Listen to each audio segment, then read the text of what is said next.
Don't change jobs without asking yourself this question. The question I want you to ask yourself is, what part of your current dissatisfaction is coming from the job? And what part of your current dissatisfaction is coming from your own mental operating model?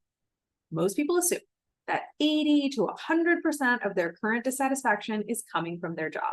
They think they're unhappy because of the boss that they can't seem to impress, or the deadlines that force them to work around the clock, or the boring topics that they just don't care about, or the annoying conflicts that make it hard to get things done. And people assume that if they just shake things up with a new job, things will be much, much better. But it is very important to do the following analysis. Are you unhappy because of the job, because of the boss that you can't seem to impress? That's a job problem.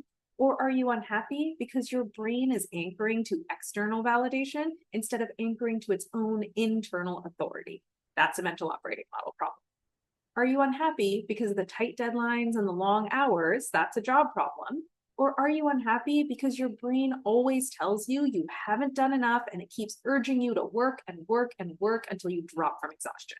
That is a mental operating model problem. Are you unhappy because of the boring topics that you just don't care about? That's a job problem.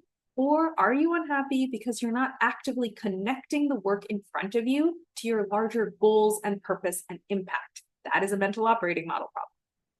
Are you unhappy because of the annoying conflicts that make it hard to get things done? That's a job problem. Or are you unhappy because interpersonal conflict puts you into fight or flight and you're not able to calmly and effectively problem solve in those situations? That is a mental operating problem.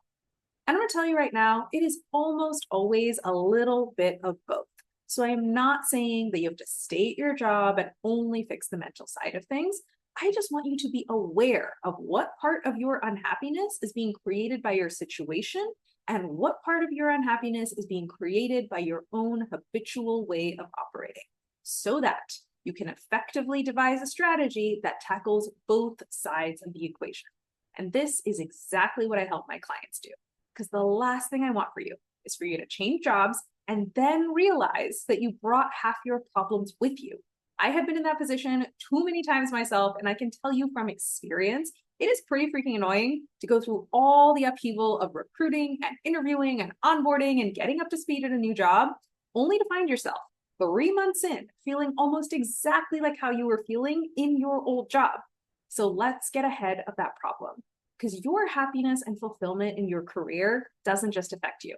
It affects your family, your friends, your spouse, your children, your colleagues, your community, and everyone you come into contact with on a day-to-day basis. When you spend every day at work in flow, fulfilled, connected to your purpose, learning and growing in a fun way, and feeling deeply satisfied with yourself and your own progress, that spills over into every other part of your life and every other person you come into contact with. And when you spend every day at work, stressed out, disillusioned, disconnected, learning and growing at gunpoint, and always dissatisfied with yourself and your own progress, that also spills over into every other part of your life and every other person that you come into contact with. So I want you to give yourself the gift of getting this right. Come talk to me and let's nail your next step, inside and out. The link to book a free consult call is above, or if you're listening on Instagram, that link is in my bio.